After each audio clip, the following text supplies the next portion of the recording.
Di tempo hari saya baru datang dari Palembang, Sumatera Selatan.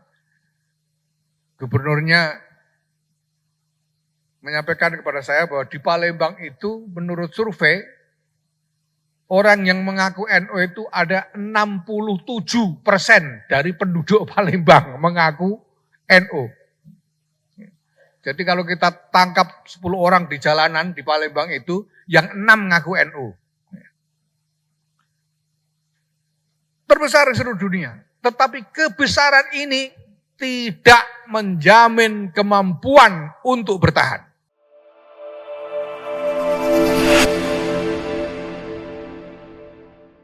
Assalamualaikum warahmatullahi wabarakatuh.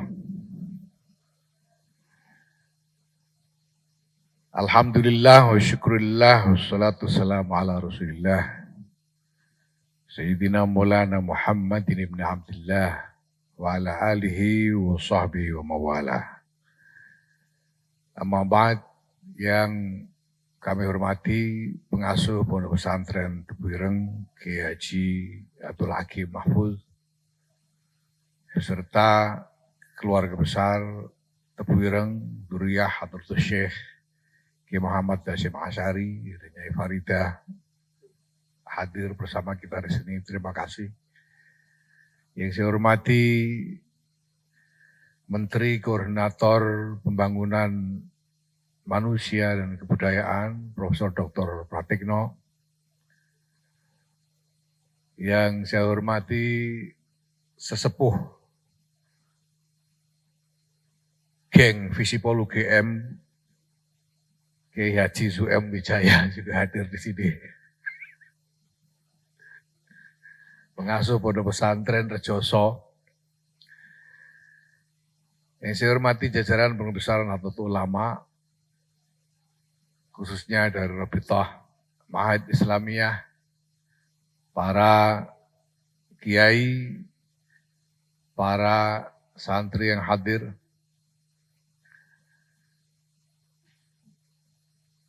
Kita masih menunggu kehadiran Yang Mulia Rais Am Pengurus Besar Nahdlatul Ulama Kiai Haji Miftahul Ahyar yang insya Allah saat ini masih dalam perjalanan.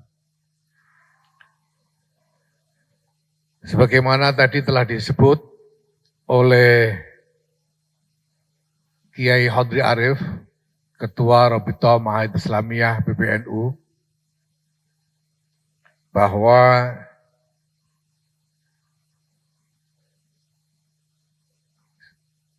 saya menginstruksikan kepada RMI untuk menyelenggarakan kegiatan Nasrus Sanad ini sudah tidak kurang dari 2 tahun yang lalu. Jadi sudah lama sekali saya minta RMI untuk mengadakan kegiatan Nasrus Sanad ini.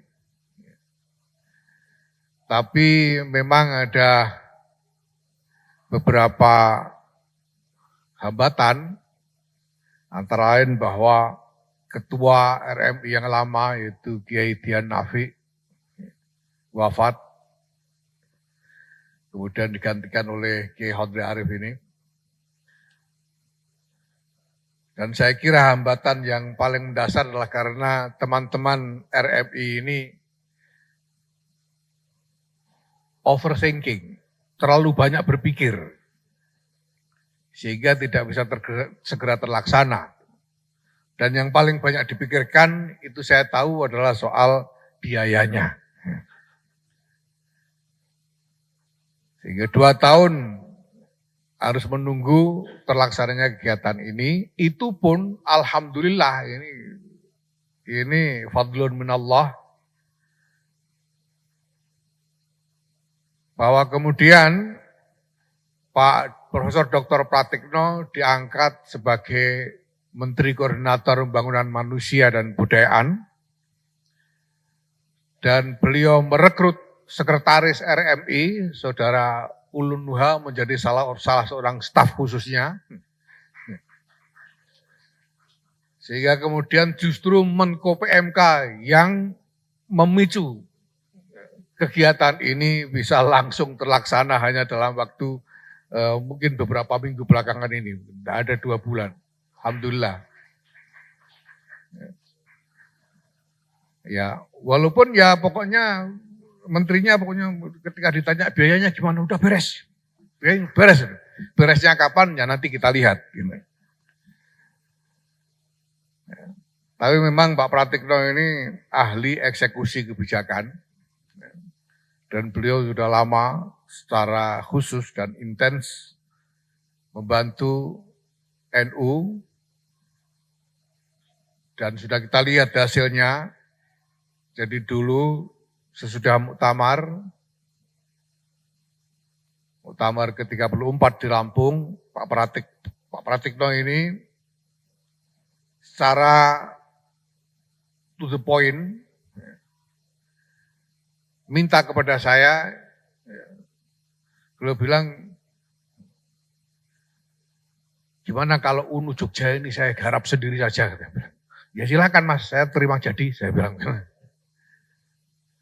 Dan saya tidak tahu udah apa saja beliau lakukan, ya saya nurut saja.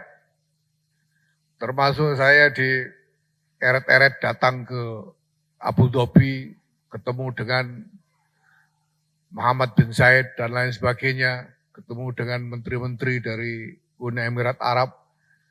Dan alhamdulillah jadi UNU Jogja ini yang semula sebelumnya itu ya seperti pada umumnya UNU-UNU yang lain lah gitu ya. Gedungnya minjam punyanya orang misalnya begitu itu. Sekarang baru saja keluar bahwa UNU masuk dalam 10 besar universitas inovatif terbaik seluruh dunia.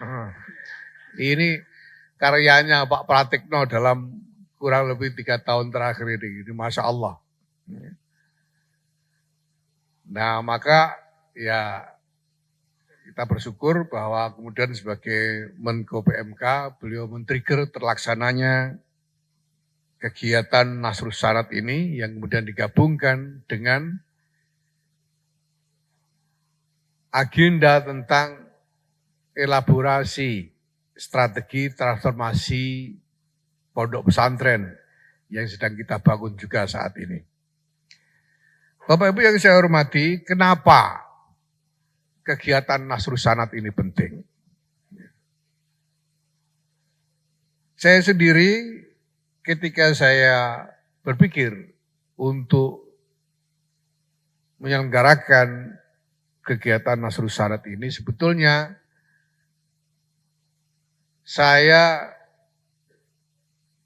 digerakkan oleh ingatan tentang wejangan dari guru saya, Syedi Syekh Kiai Maimun Zubair, ketika beliau mengatakan kepada saya waktu itu bahwa pondok pesantren itu kalau ingin bertahan lama harus punya sanad dari Tebu Irung.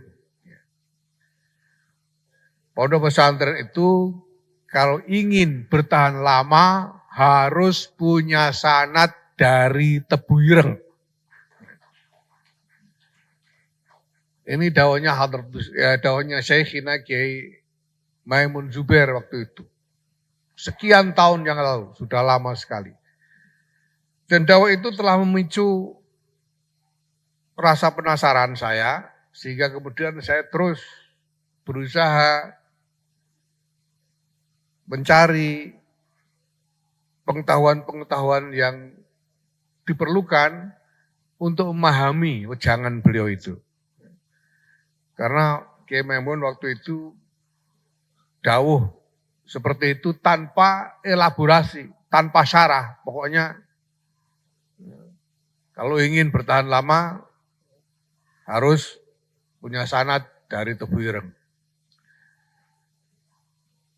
Nah, saya kemudian mempelajari berbagai macam sumber yang relevan dengan dawuh itu. Pertama-tama kenapa sanad?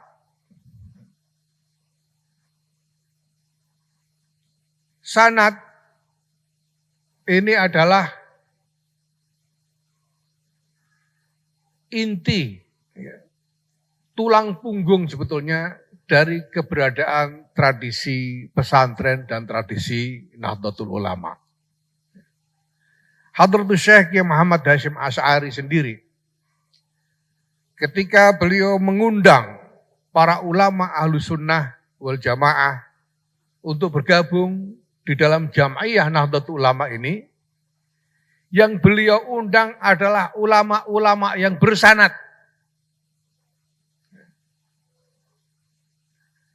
Ayyuhal ulama wasadatul atqiya min ahli sunnati wal jamaah min ahli madhahibil a'immatil arba'ah.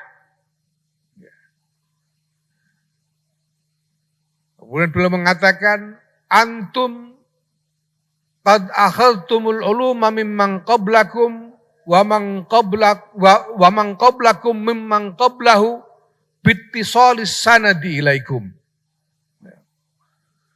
Anda sekalian, wahai para ulama, yaitu komunitas ulama pada zaman Hadratus Syekh Kiai Muhammad Hasyim Asy'ari, adalah ulama-ulama yang telah mendapatkan ilmu, mengambil ilmu dari para guru sebelum mereka, dan para guru sebelum mereka mengambil ilmu dari para ulama sebelumnya dengan syarat yang bersambung hingga kepada ulama-ulama kita tersebut.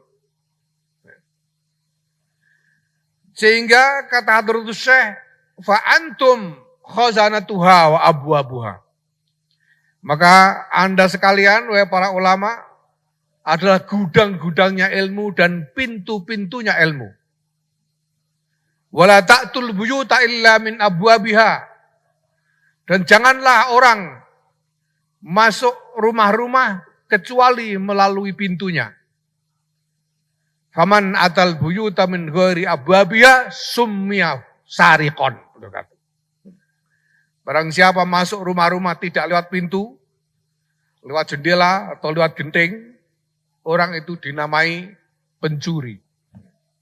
Ya dapat, barangnya dapat, tapi nyolong. Karena tidak melalui pintunya. Dan pintu dari ilmu yang dikatakan oleh Ibnu Sirin, Imam Ibnu Sirin, ditegaskan, ala inna hadal ilma din. Ingatlah bahwa ilmu ini adalah agama. Ilmu yang dipelajari oleh para santri ini adalah agama. Sehingga diingatkan, fanzuru amman ta'khuduna dinakum. Berhati-hatilah,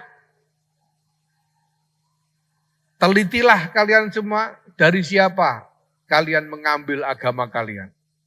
Dari siapa kalian belajar ilmu, dan itu berarti dari siapa kalian mengambil agama kalian. Nah, orang mungkin memiliki berbagai macam pengetahuan tentang agama yang bisa digunakan untuk berbicara fasih, bisa digunakan untuk mungkin juga mengajarkan pengetahuan-pengetahuan itu kepada banyak orang, tetapi apabila pengetahuan itu tidak didapatkan dari pintunya, maka yang dia bawakan sebetulnya adalah barang curian. Nah, dari dawuhnya Hadratus Syekh Kiai Muhammad Hasyim Asy'ari ini kemudian saya membuat kesimpulan bahwa Nahdlatul Ulama ini tidak mungkin dipertahankan keberadaannya kecuali dengan sanad ilmu. Karena ini adalah organisasinya ulama, dan disyaratkan bahwa ulama itu adalah ulama yang membawa sanad ilmu yang bersambung sampai dengan Sayyidina Rasulullah Muhammad sallallahu alaihi wasallam. Dan ini sangat bersesuaian sebetulnya dengan apa yang diajarkan oleh masyayikh kita tentang bagaimana agama ini dari Hadratir Rasul Sayyidina Muhammad SAW hingga sampai kepada kita semua. Kalau kita baca misalnya di dalam kitab-kitab tentang kriteria sahabi, siapa yang berhak dianggap sebagai sahabat, maka sebetulnya kriterianya persis sesuai dengan apa yang kita pahami tentang sanad. Karena dinyatakan bahwa seorang sahabi itu adalah man istama'a ma'an nabiyyi sallallahu alaihi wasallam istima'an mu'tarifan annahu kana fil ard. Walau lahzatan walau lam yash'ur. Seorang bisa disebut sahabat itu kalau dia pernah berkumpul dengan Rasulullah Muhammad SAW dalam keadaan dia menyadari, dia mengakui bahwa pada saat itu ada Muhammad bin Abdullah SAW di muka bumi ini. Dan dia berkesempatan berkumpul dengan Rasulullah. Walaupun karena Rasulullah berkumpulnya itu walaupun hanya sekejap atau bahkan dia tidak menyadari. Jadi misalnya ada kumpul-kumpul orang banyak, ada seseorang ikut kumpul, dan dia tidak tahu bahwa di dalam kumpulan orang banyak itu ada Rasulullah. Ya. Tapi fakta bahwa dia pernah berkumpul bersama Rasulullah itu sudah cukup untuk menjadikannya masuk kriteria sahabi. Atau sebagaimana yang disebut dalam contoh dalam Kasyifatus Saja karya Syekh Nawawi Banten, dikatakan bahwa apabila ada seseorang yang sedang tidur, kemudian Rasulullah berjalan melewatinya, orang yang tidur tadi sudah masuk kriteria sahabi. Karena walau lam yas'ur. Atau sebaliknya mungkin Rasulullah yang sare dan ada orang melewati beliau sudah masuk kriteria sahabi. Tentu saja itu semua dengan syarat bahwa yang bersangkutan harus orang yang beriman kepada Rasulullah Muhammad SAW. Dan di dalam elaborasi para ulama selanjutnya adalah bahwa dari ke generasi ke generasi ini sebetulnya dibutuhkan waktu yang lebih lama. Jadi kalau dengan Rasulullah ini cukup lahzatan, sekejap sudah cukup. Dengan sahabat butuh waktu lebih lama, dengan tabi'in butuh waktu lebih lama. Ya. Ke belakang semakin butuh waktu lebih lama lagi, ya. Apalagi dengan Kiai Zu'em Wijaya ini mungkin butuh seumur hidup untuk berkumpul supaya bisa mendapatkan transfer rohani dari beliau. Ya.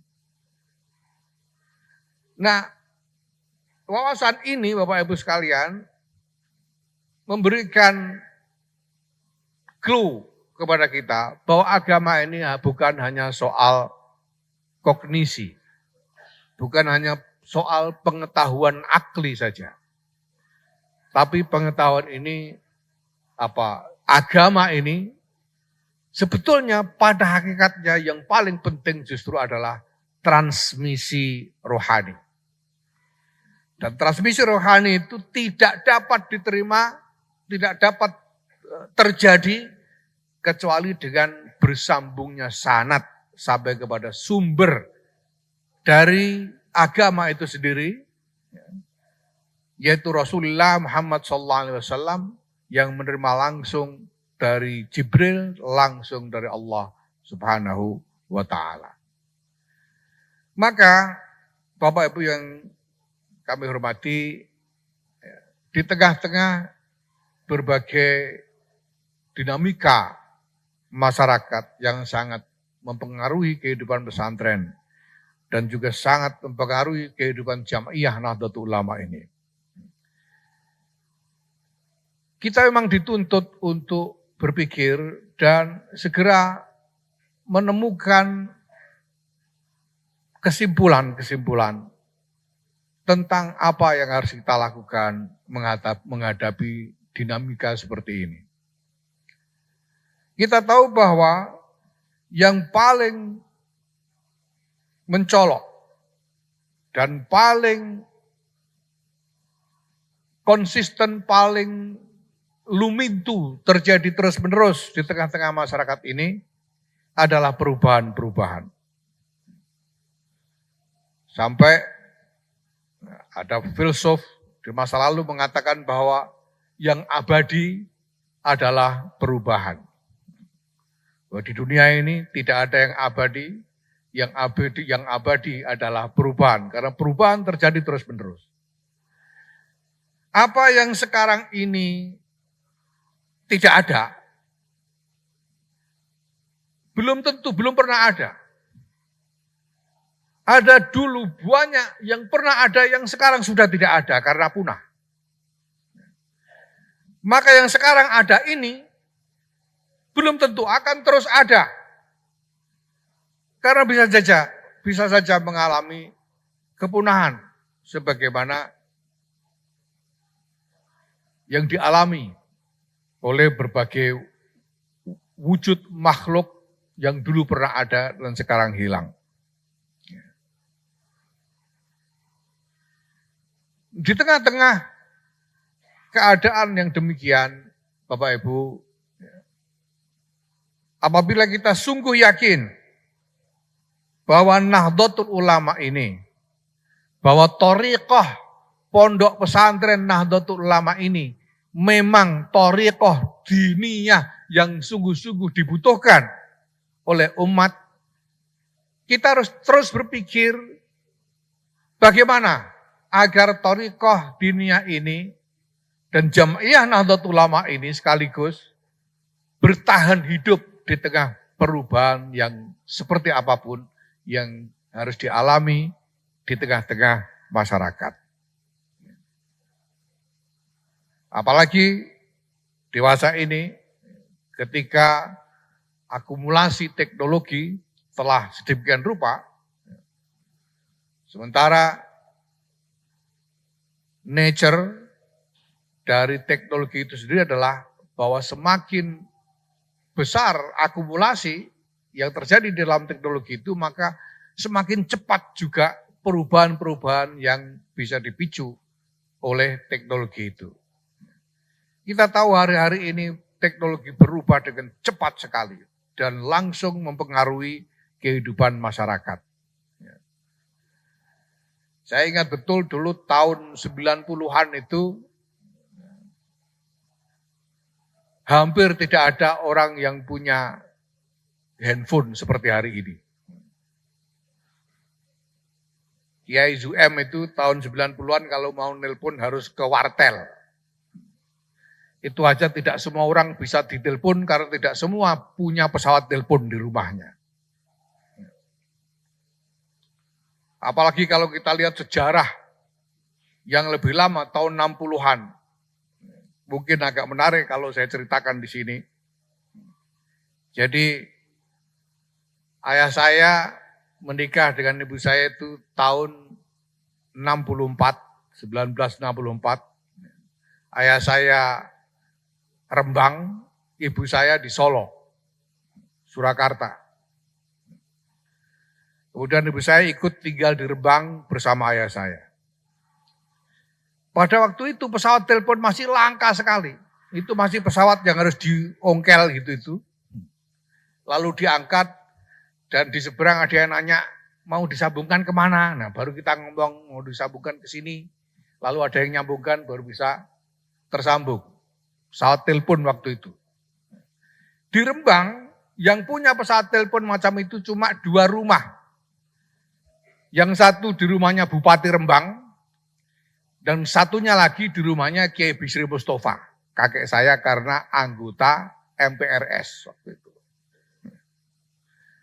Di Solo, rumah kakek saya di Solo jelas tidak ada pesawat telepon.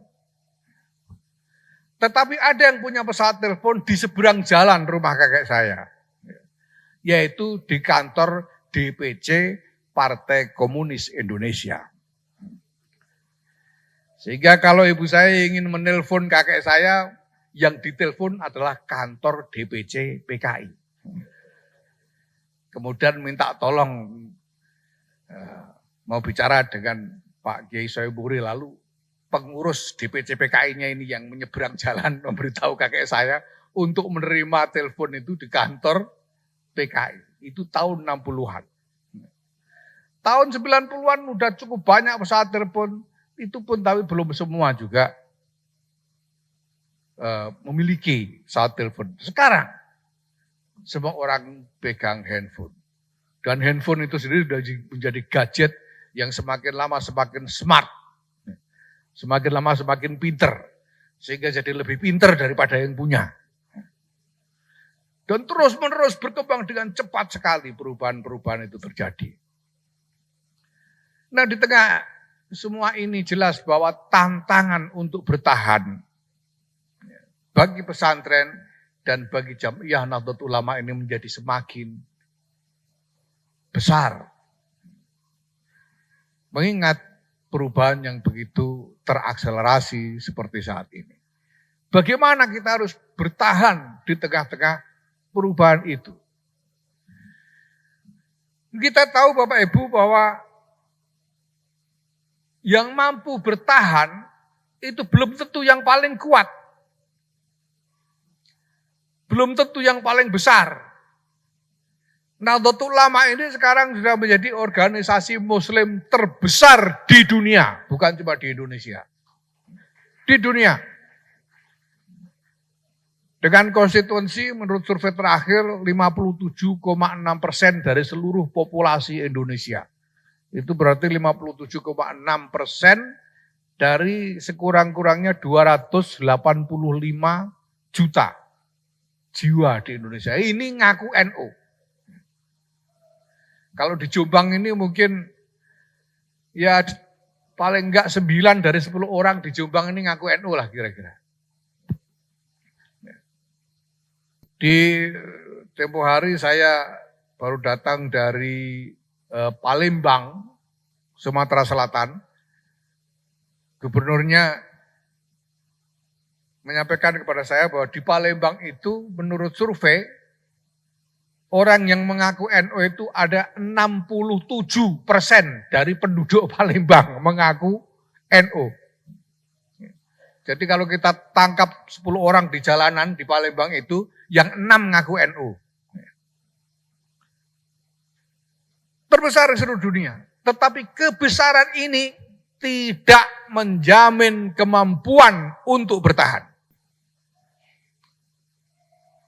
Karena sebelum ini sudah banyak yang besar-besar, yang kuat-kuat, tidak bertahan karena perubahan.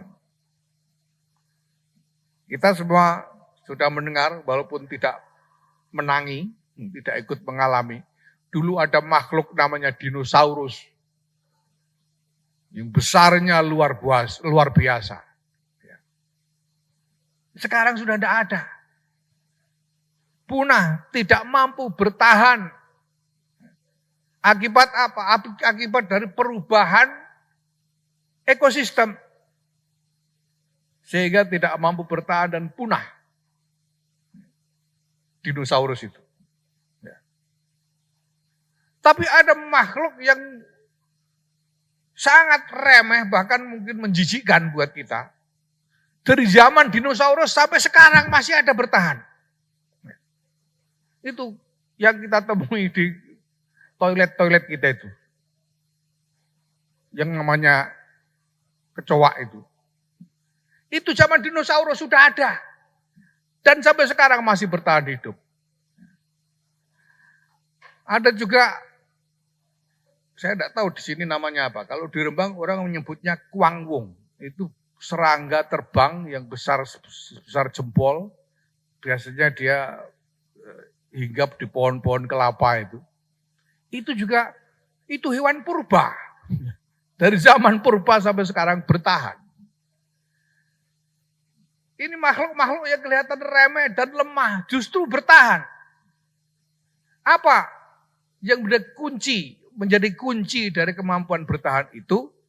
Tidak lain adalah kemampuan adaptasi terhadap perubahan keadaan. Perubahan lingkungan, perubahan ekosistem, perubahan dalam dinamika lingkungannya ini apabila satu makhluk mampu beradaptasi, maka dia akan mampu bertahan hidup. Walaupun kelihatannya lemah dan remeh, kalau mampu beradaptasi, dia akan bertahan. Yang besar-besar, yang kuat-kuat, justru punah. Kenapa? Karena tidak mampu beradaptasi dengan lingkungan. Sehingga dia punah. Maka, wal'iyadzubillah, summal iyadzubillah, Jamiah Nahdlatul Ulama yang sudah menjadi paling besar seluruh dunia ini. Dunia pesantren yang juga mungkin menjadi ekosistem pendidikan mungkin terbesar di seluruh dunia. Saya tidak tahu apakah ada model pendidikan dengan sebaran yang begitu besar seperti pesantren yang ada di Indonesia ini. Menurut catatannya Pak Basnang ini katanya sekarang sudah ada 42.000 pesantren di seluruh Indonesia. Dengan jumlah santri yang tinggal di pesantren tidak kurang dari 5 juta orang. Besar sekali. Dan ini bukan soal apakah, ya sebelum kita berpikir apakah memang pesantren dan NU ini masih akan tetap diperlukan. Sebelum itu kita sudah yakin bahwa ini adalah jati diri kita. Ini kita. Maka kita harus berpikir tentang bagaimana Jamiah Nahdlatul Ulama ini terus bertahan sampai kapanpun juga. Dan dunia pesantren ini juga masih terus bertahan sampai kapanpun juga. Dan kunci pertama dari kemampuan bertahan itu adalah adaptasi. Kita harus mampu beradaptasi dengan perubahan-perubahan lingkungan. Itulah sebabnya Bapak Ibu sekalian yang kami hormati, Pengurus Besar Nahdlatul Ulama sendiri sejak awal mencanangkan agenda tentang strategi transformasi Jamiah. Dengan rangkaian sekian banyak agenda dan desain strategis yang dibangun dan dieksekusi untuk itu.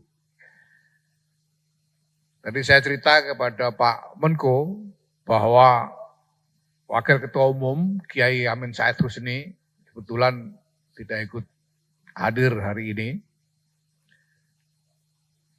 Mendownload satu aplikasi artificial intelligence yang dikenalkan oleh Pak Menko kapan hari di PBNU. Beliau pamer, saya punya AI baru ini. Canggih sekali. Kemudian karena tertarik, Pak Amin Said Husni lalu ikut mendownload itu dan kemudian Pak Amin ini minta rekomendasi dari AI ini tentang bagaimana bangunan strategi transformasi yang dibutuhkan oleh Nahdlatul Ulama. Keluarlah secara lengkap berupa satu semacam paperwork, kayak makalah begitu, tebalnya tidak kurang dari 29 halaman kalau tidak salah. Dan eloknya isi dari paperwork yang dihasilkan oleh artificial intelligence itu persis sama dengan desain agenda transformasi yang sudah dibuat oleh Pengurus Besar Nahdlatul Ulama sejak awal. Makanya saya bilang kepada Pak Menko tadi bahwa sebetulnya PBNU sudah berpikir seperti AI sebetulnya. Dan nyatanya hasilnya sama. Kita melihat bahwa transformasi ini sesuatu yang tidak terelakkan. Memang harus kita kerjakan kalau kita mau bertahan. Kalau kita tidak mampu beradaptasi karena kita tahu lingkungan berubah. Dan kita tidak mau beradaptasi, maka tidak ada masa depan selain kepunahan. Kepunahan sebagaimana yang dialami oleh makhluk-makhluk purba yang sekarang tidak lagi ada. Karena punah akibat tidak mampu beradaptasi dengan perubahan ekosistemnya. Maka ketika kemudian PBNU merumuskan transformasi ya, dalam berbagai matranya, termasuk transformasi dalam tata kelola,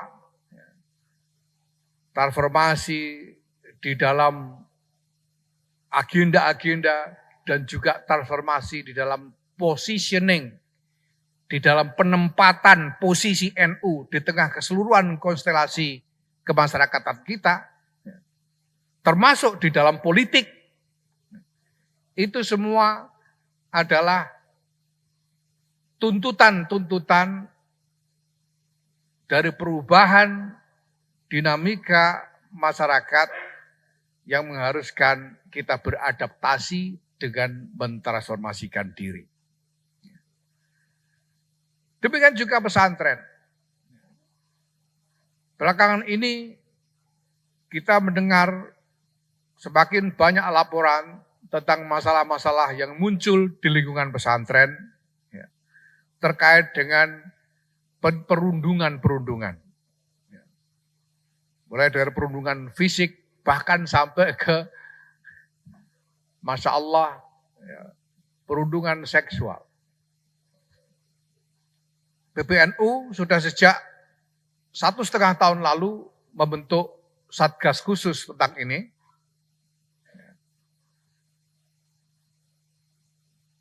Dan sudah melakukan kajian-kajian dan melakukan eksperimentasi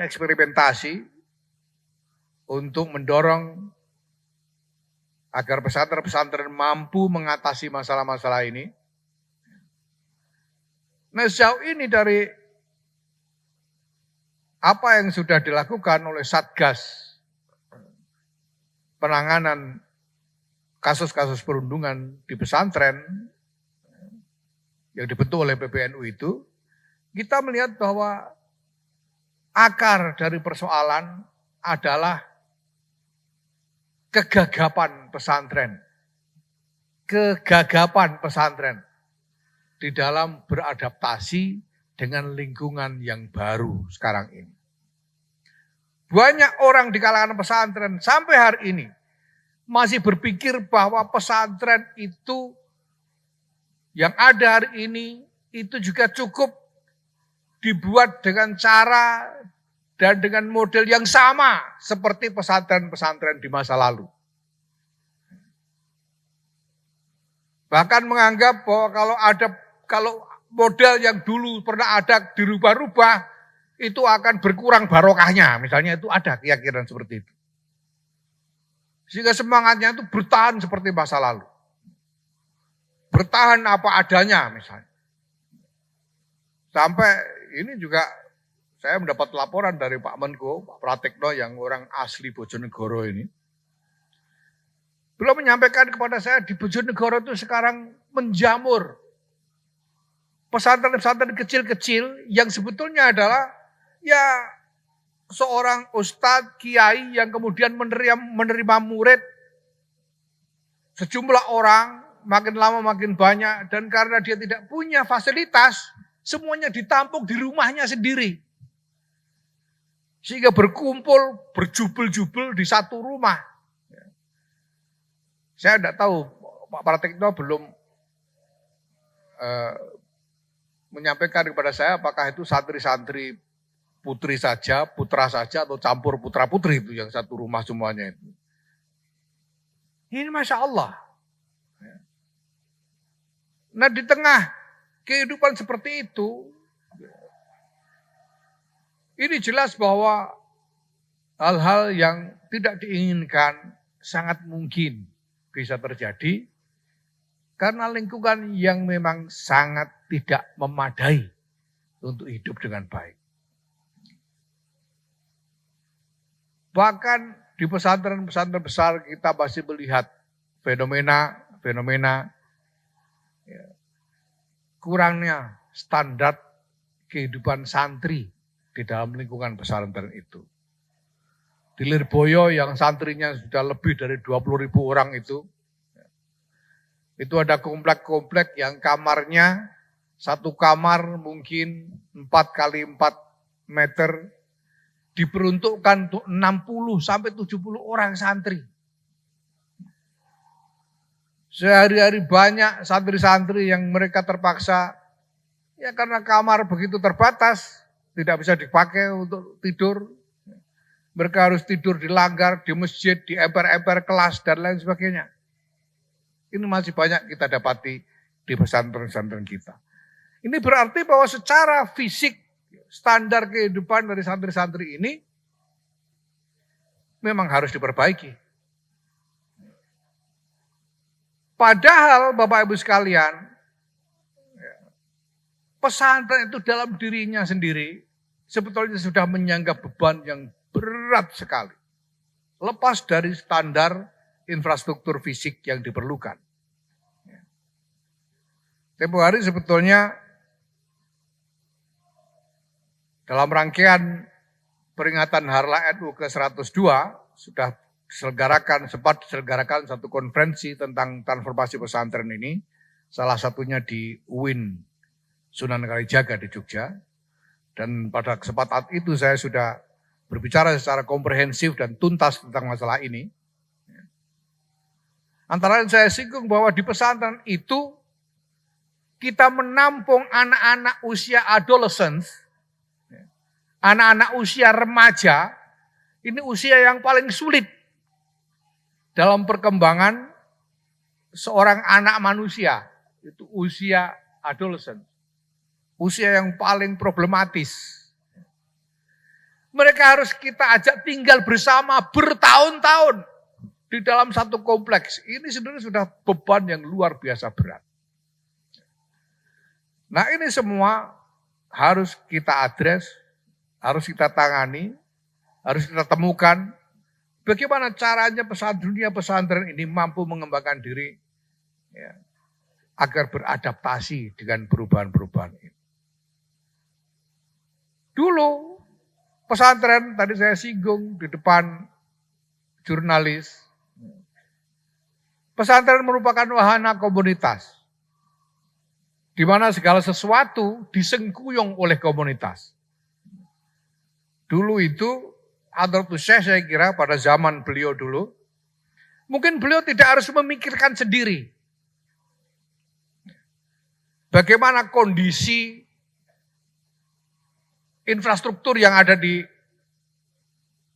Pondok Pesantren Tebu Ireng ini. Gedung-gedung ini bagaimana keadaannya beliau enggak harus memikirkan sendiri. Mungkin juga karena waktu itu belum ada gedung. Saya pernah lihat foto pesantren Tebu Ireng zaman itu masih seperti kandang dengan atap rumbia itu. Tapi jelas karena ini wahana komunitas yang memperhatikan. Kalau ada apa-apa, komunitas yang mengurus. Kiainya pokoknya tinggal memberikan pendidikan, pengajaran, dan memberikan transmisi rohani kepada santri. Di puncak kejayaan Tebu Ireng di masa Hadratus Syekh. Tebu Ireng ini sudah berkembang besar. Sehingga Hadratus Syekh pada waktu itu sudah kelihatan, apalagi sesudah kemerdekaan, sudah kelihatan sebagai seorang tokoh dengan performa yang sangat kuat. Sehingga suatu kali saya sowan kepada Allahyarham Kiai Abdullah Salam, Kiai Abdullah bin Abdul Salam Kajen, pamannya Kiai Sahal Mahfud. Saya sowan sekitar tahun 90-an pada beliau. Beliau bercerita, beliau katakan, aku ini punya guru. Kata beliau, aku ini punya guru. Namanya Kiai Hasyim Asy'ari. Kiai Hasyim itu di mata banyak orang kelihatan kaya raya. Punya rumah bagus, punya mobil, punya sawah-sawah, pondok pesantrennya luas, dan seterusnya. Tapi setelah beliau wafat, baru orang tahu bahwa harta waris beliau yang boleh dibagi kepada ahli waris itu hanya sebuah gentong dengan siwur yang biasa dipakai untuk memandikan jenazah. Sementara yang lain-lain itu semuanya wakaf semua. Bukan, tidak ada satupun yang menjadi hak milik Hadratus Syekh selain gentong dengan siwurnya yang biasa dipakai untuk memandikan jenazah. Saya tidak tahu waktu itu Kiai Mahfud dapat bagian berapa dari gentong itu dulu.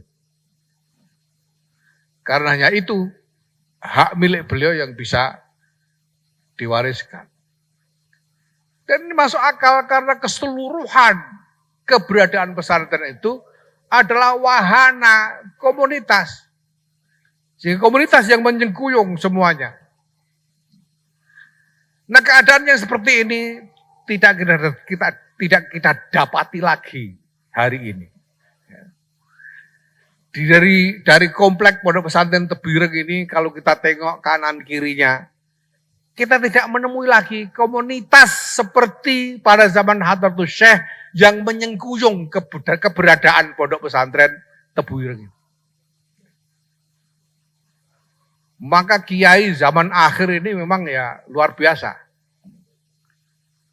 Sudah ngajar nggak ada yang gaji, masih harus mikir pondok, mikir gendengnya, mikir bayar listriknya, mikir segala macamnya sendirian. Ini sebetulnya membuat kekhawatiran juga buat saya karena saya mengamati di sana sini belakangan ini ada tren kiai-kiai yang Masya Allah, waliyadzubillah, mudahan tidak terjadi di antara kiai-kiai yang hadir di sini, ya wafat di usia muda. Saya kira karena bebannya terlalu berat. Nah ini alhamdulillah, mudah-mudahan Kiai Abdul Hakim Mahfud ini bertahan. Karena disengkuyung sekurang-kurangnya oleh keluarga besar Dzurriyyah Hadratus Syekh Kiai Muhammad Hasyim Asy'ari. Ini keadaan yang kita hadapi sekarang. Pesantren harus menghadapi itu dan harus ada jalan keluarnya. Apabila tidak ingin terancam kepunahan. Nah, maka jelas Bapak Ibu sekalian bahwa tuntutan adaptasi itu akan juga menuntut kita semua, pesantren dan Jamiah Nahdlatul Ulama ini untuk juga melakukan perubahan-perubahan ke dalam sebagai upaya adaptasi terhadap perubahan lingkungan. Namun kita harus ingat bahwa perubahan-perubahan untuk adaptasi ini tidak boleh sampai mengorbankan jati diri kita. Perubahan-perubahan untuk adaptasi ini tidak boleh kemudian menghilangkan sama sekali jati diri kita. Maka kita juga harus mengidentifikasi dengan jelas apa sebetulnya inti dari jati diri pesantren dan jati diri dari Nahdlatul Ulama. Bapak Ibu sekalian yang saya hormati, di dalam jati diri NU dan Jamiah Nahdlatul Ulama itu yang paling inti adalah sanad ilmu. Ibarat pesantren dan Nahdlatul Ulama ini punya DNA, maka kromosom dari DNA itu adalah sanad ilmu.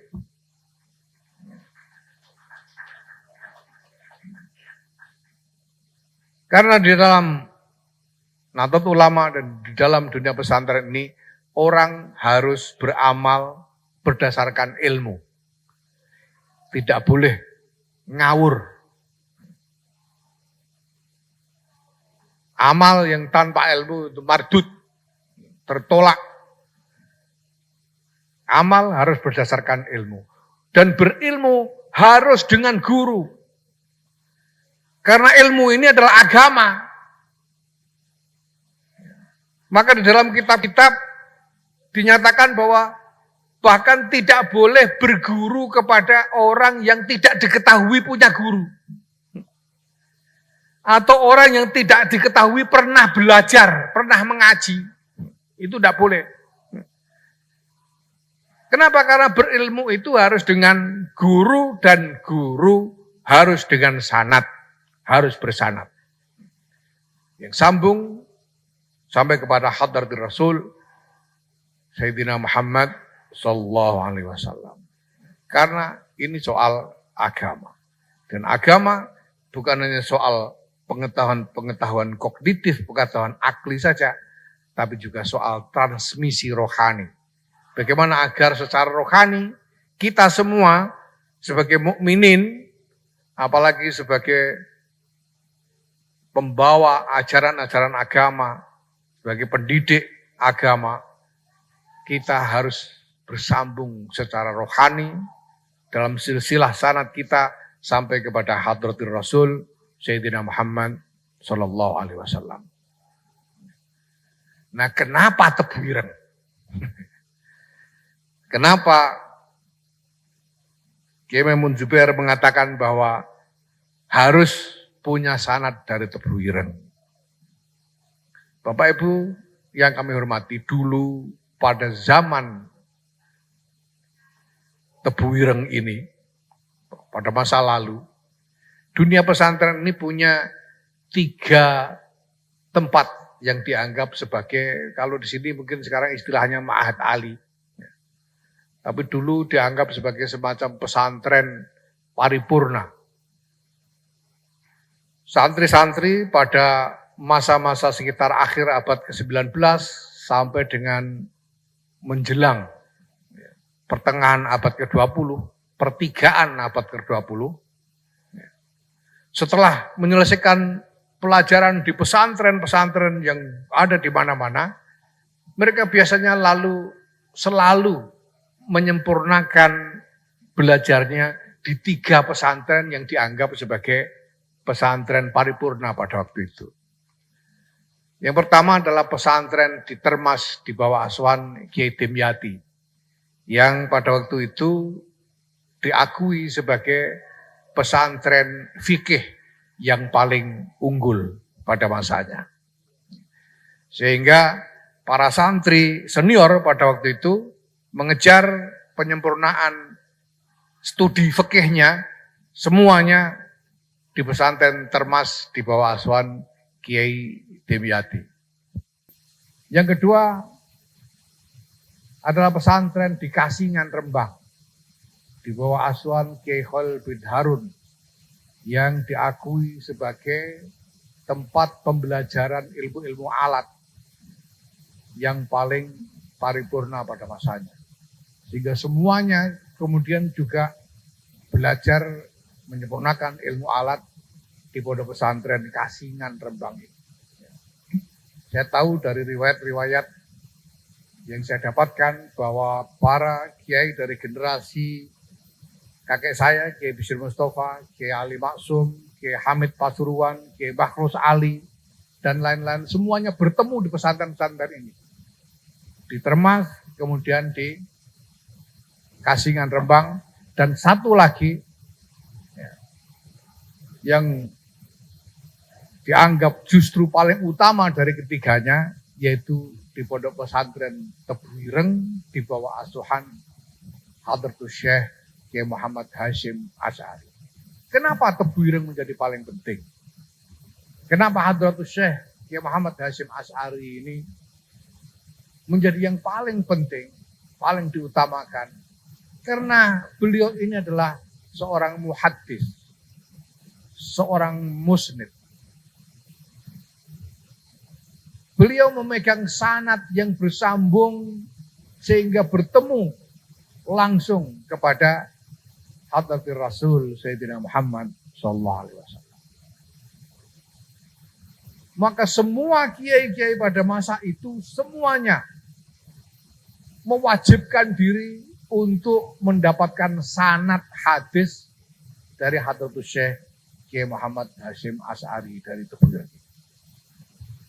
Dan kalau kita bicara tentang sanad ruhani yang bersambung langsung kepada Sayyidina Rasulullah Muhammad SAW, apalagi yang lebih langsung selain dari sanad hadis sebagaimana yang dibawakan oleh Hadratus Syekh Kiai Muhammad Hasyim Asy'ari. Maka semua riwayat yang kita bisa dapatkan dari para kiai pada masa lalu adalah itu semuanya mendapatkan sanad hadis paling tidak Sahih Bukhari dan Sahih Muslim dari Tebuireng ini, dari Hadratus Syekh Kiai Muhammad Hasyim Asy'ari. Dan saya kira pasti ada juga yang kemudian mengembangkan pembelajarannya sampai kepada sanad kutubus sittah dan seterusnya. Nah, maka Bapak Ibu, upaya untuk menyelenggarakan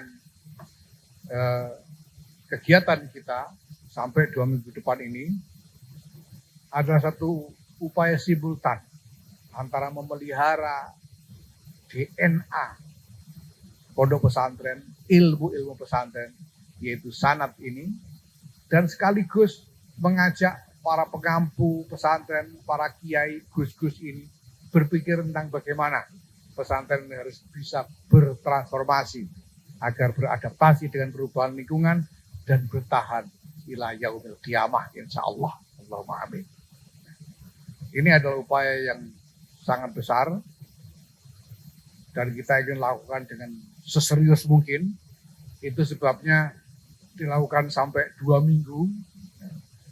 Dan saya tahu ini ada kiai-kiai muda, gus-gus yang harus meninggalkan istri, anak istrinya sampai 2 minggu. Saya tidak tahu, mudah-mudahan tahan 2 minggu ini. Itu ada Gus Afif Hasbullah dari Kerapia. Tahan nggak dia tinggal istrinya 2 minggu.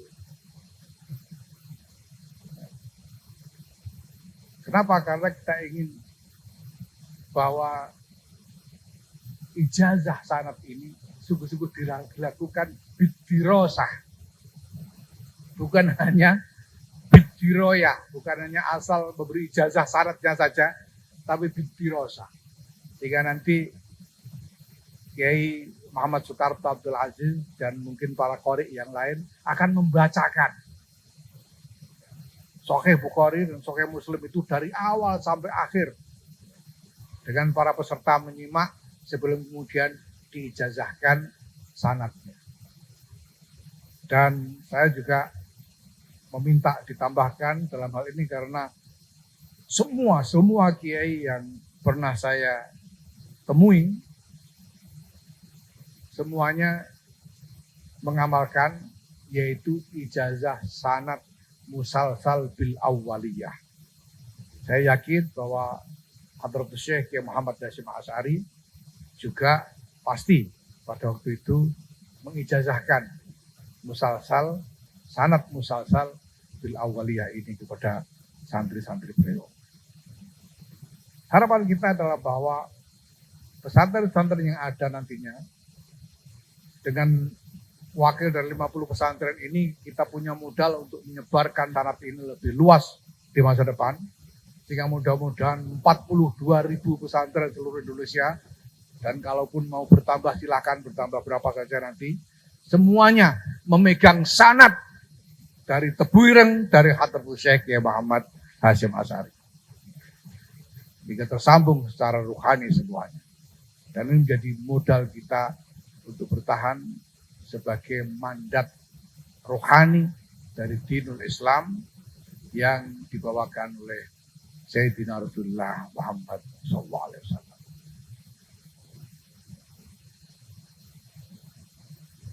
Ya. Ya. Ya. Ini asisten butuh bisik-bisik ini. Sebagai pembisik saya, dia harus punya kewajiban bisik. Kalau tidak bisik, tidak melaksanakan tugas. Jadi ini semuanya adalah upaya untuk memelihara DNA ini seserius mungkin. Tadi disebutkan oleh Kiai Abdul Hakim bahwa dulu Hadratus Syekh butuh 2 bulan. Atau biasa saya tidak tahu. Hadratus Syekh dulu itu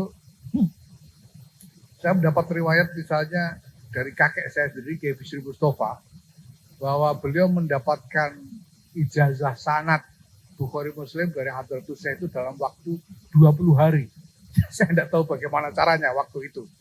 Itu sekitar tahun 36, 37, 1936, 1937 pada waktu itu.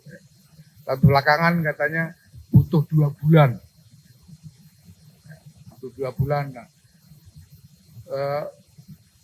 saat ini mungkin kemarin dalam diskusi desain untuk maraton dari pagi sampai pagi, terus dibaca Sahih Bukhari dan Muslim itu sehingga bisa diselesaikan dalam waktu 2 minggu mudah-mudahan insya Allah, sehingga memenuhi syarat untuk ijazah sanad ini bidirosah.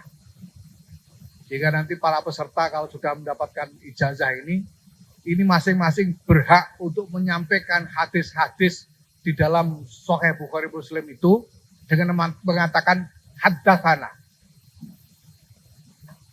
Haddatsana. Karena apa? Mendengar sendiri ijazahnya dari musnid yang membawa sanad itu. Langsung dari Hadratus Syekh dan bersambung langsung sampai kepada Sayyidina Rasulullah Muhammad SAW. Pada saat yang sama akan diajak untuk berdiskusi ya, supaya ketemu dengan rencana. Diskusi tentang bagaimana transformasi pesantren ini supaya ketemu gagasan-gagasan tentang rencana. Karena semua itu harus dengan perencanaan. Pak Pratekno tadi ngerasani ini Tebuireng ini desain infrastrukturnya bagus sekali. Iya Pak, kiainya Insinyur Teknik Sipil. Kiai Solahuddin Wahid. Insinyur Teknik Sipil. Dibandingkan pesantren lain kok kacau balau ya, memang tidak ada perencanaan. Tidak ada perencanaan. Nah kalau tidak ada perencanaan yang semuanya berlangsung kacau balau, kita akan mengalami kesulitan-kesulitan dalam beradaptasi dengan lingkungan kita masa kini dan masa depan. Maka kita harapkan sekurang-kurangnya mulai upaya untuk membangun gagasan-gagasan tentang rencana strategi transformasi yang kita butuhkan melalui forum Nasrus.